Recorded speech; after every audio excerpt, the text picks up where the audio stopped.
What's up guys, it's me Vlad, and while everybody in their mom, dad, cat, dog, you know what I'm saying, sister, brother is hating on Ubisoft, I actually wanted to talk about one of the most underrated games that Ubisoft has made in the past year, because literally no one really talks about this game, and it kind of just dwells outside of most of the complaints that everyone has about Ubisoft.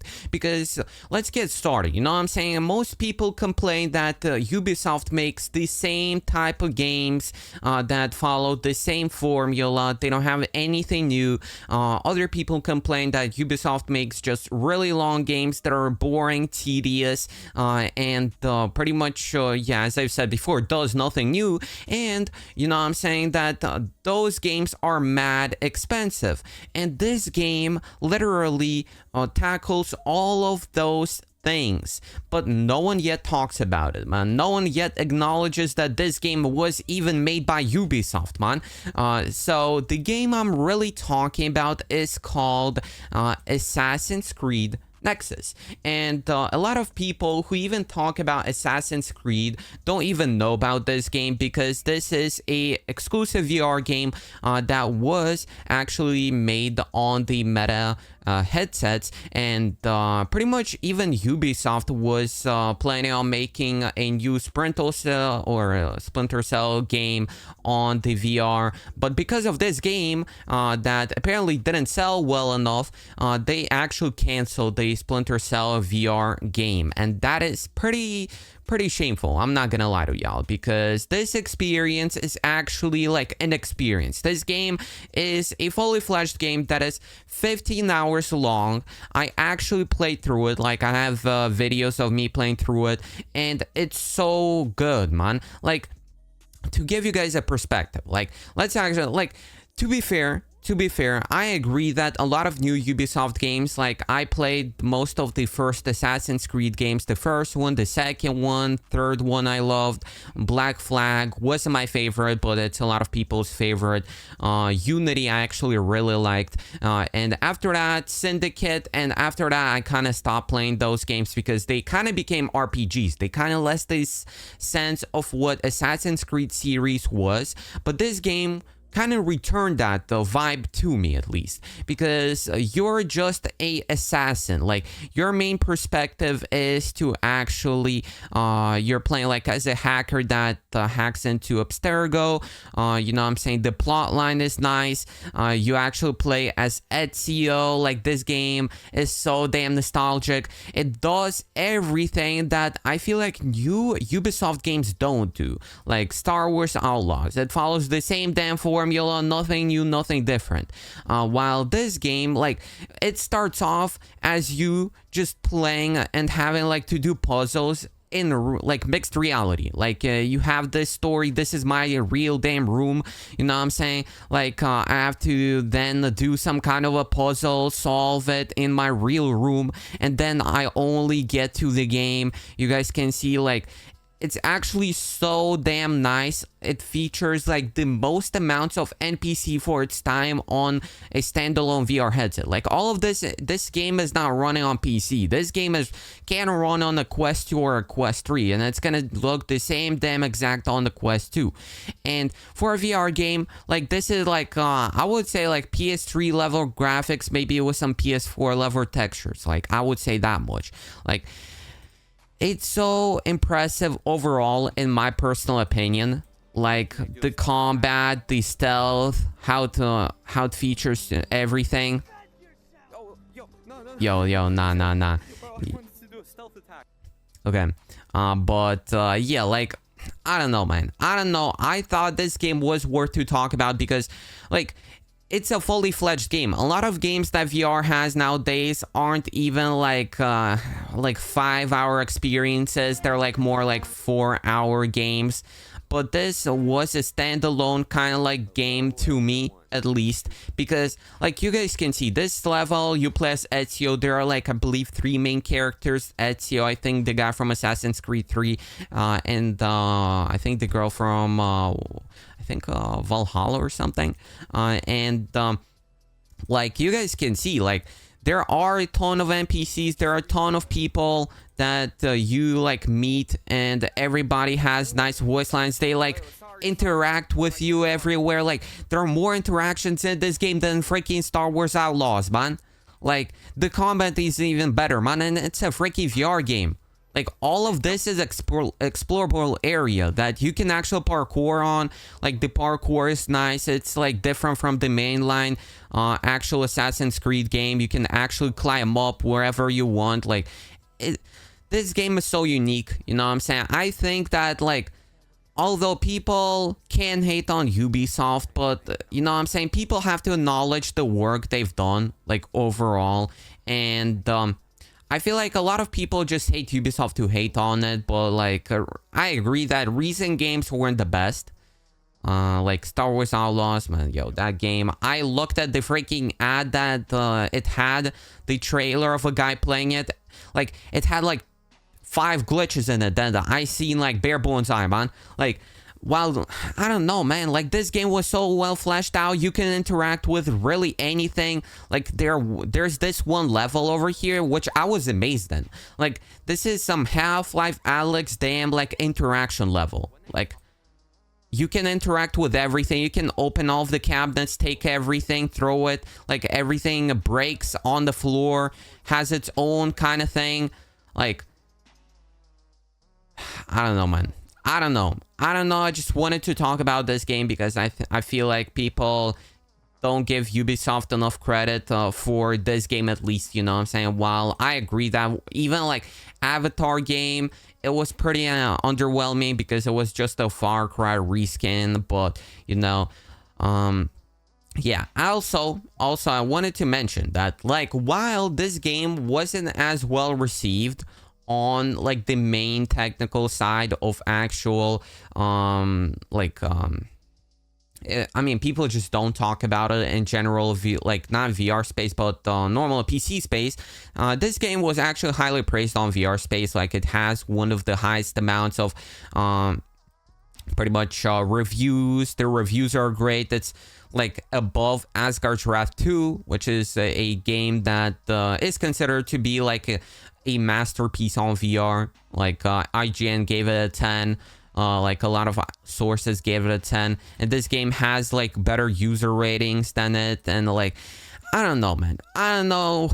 I think this game was just great. I think overall this is a nice package. 15-hour game, not too long, not too short. A lot of, like, pretty much main content, not, like, a lot of, like, filler, whatever stuff. But yeah, boys, that's kind of just my opinion about this. You guys can see, like, this game got the like, reviews by people and by critics. And I mean, I don't know, man. I don't know. As you guys can see, short and sweet game, one of the few AAA feeling experiences available on standalone VR. I would say, though, there is one actual reason that this game wasn't as pretty much successful, I would say, and why people just forget about it. And it's the same reason why I talked about Apple Vision Pro. You guys might know that I actually talked about why kind of everyone like forgot about Apple Vision Pro, and I feel like it's the same reason with this game. Like, this game sold well, considerably on VR, but by Ubisoft standards, it wasn't enough for some reason. Like, I don't know what they were getting into and expecting for this game to sell. But yeah, I feel like this game just, like, no one really talked about it because it was a Quest exclusive. Like, you couldn't play on PSVR 2, you couldn't play on PC. But I mean, I think that, like, this game was specifically optimized for a Quest 2 or a Quest 3, and like, developers need to consider their own budget. Like, nowadays, you guys can see Concord was, like, apparently a $400 million game. Some people are saying that Skull and Bones was even, like, $500 million game. Like, I feel like that's not really even a bad thing because most VR users are on Quests. You guys need to recognize that. And while I'm just kind of yapping out here and just talking kind of my own thoughts over here. Like, the main fact is that the Quest 2 and Quest 3 are the most sold VR headsets of all time. And I mean, for VR in general, this game sold well. So I don't know what Ubisoft was expecting when they said that the numbers of the actual sold games weren't enough. I'm pretty sure even Meta helped with the actual development of this game. But this game knew what its core audience was and how to deliver a great experience from my perspective. Because, like, there were so many cool things. Like, I played this game before I played Half-Life Alyx. And there were so many interactable, like, things. Like, there were so many cool little puzzles, cool little hints. Like, you could break a vase. And inside it, there were, like, some new stuff. Like you guys can see, like, you can interact with anything you want. The NPCs were great considerably. And, like, I don't know, man. Like, everything about this game was good. Like, I didn't even show the parkour in this episode. I'm pretty sure I showed it in the next one where I played the next episode. But, like, this game was so cool. It had, like, I would say, though, like, the actual combat was a bit funky. Like, because it required you to actually parry all of the attacks realistically. And I would say that, like, Bone Lab style,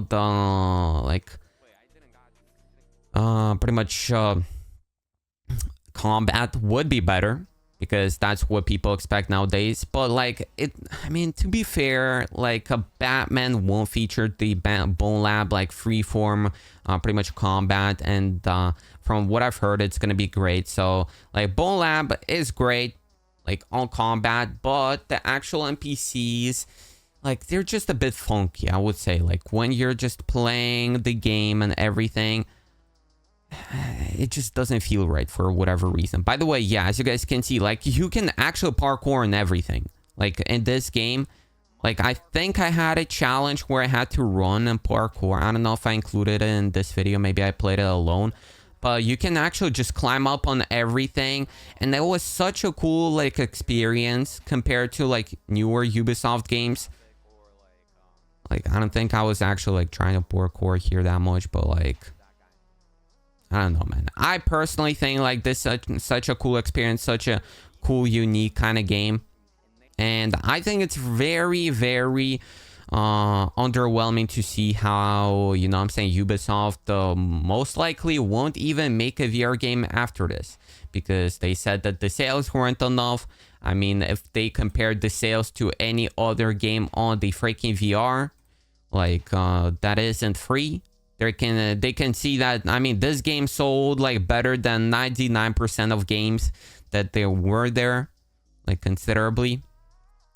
But yeah, boys, I don't know, man. I don't know. Thank you everyone who's watching this video. Just wanted to yap about this. And to be fair, there were a lot of games that sold better than this game. Like, I'm Cat VR was actually like a pretty sensational game, because it sold, like you guys can see, 39,000 reviews, while Assassin's Creed, this game, had like 10 times less, 3,900. And like, that game is so much smaller than this game. It's like an early access game where you play as a cat. But it just shows that you have to know your target audience. Like, this game, and consideration to Assassin's Creed, was made for kids, and like a lot of YouTubers just made this game popular. While I feel like, you know what I'm saying, it's so sad to see that such great experiences as this are so forgotten about. Like, I don't hear anyone talk about this besides, like, when making like a AAA list of games. Like, I never hear anyone talk about, like, beating this game or playing it. Well, it was so good. Like, this is a Quest 2 game. Like, what, like, these types of graphics. Like, that's insane. Like, the videos I made, they didn't give enough, like, actual, graphical kind of comparison well, because, like, I compress all of my videos most likely to upload it to YouTube. Because, like, the videos are just too big in format when I edit them. but this game had everything, like story, the acting, voice acting, like physical acting. Everything was well done. Like, and it wasn't too long. And it was, I'm pretty sure, $40. So, like, not fully $60 game. And it didn't feature whatever, like, pay more for a deluxe version or something like this. There were no microtransactions in this game whatsoever. And it's such a shame to see, like, this game being so underrated and, like, compared to whatever, like, I'm Cat Simulator, bro. Like, or Gorilla Tag fan games.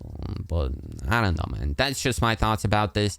Wanted to yap about this. I just woke up. Sorry, guys, if, like, my thoughts aren't enough cohesive with the words, but whatever. See you guys later. I'm out.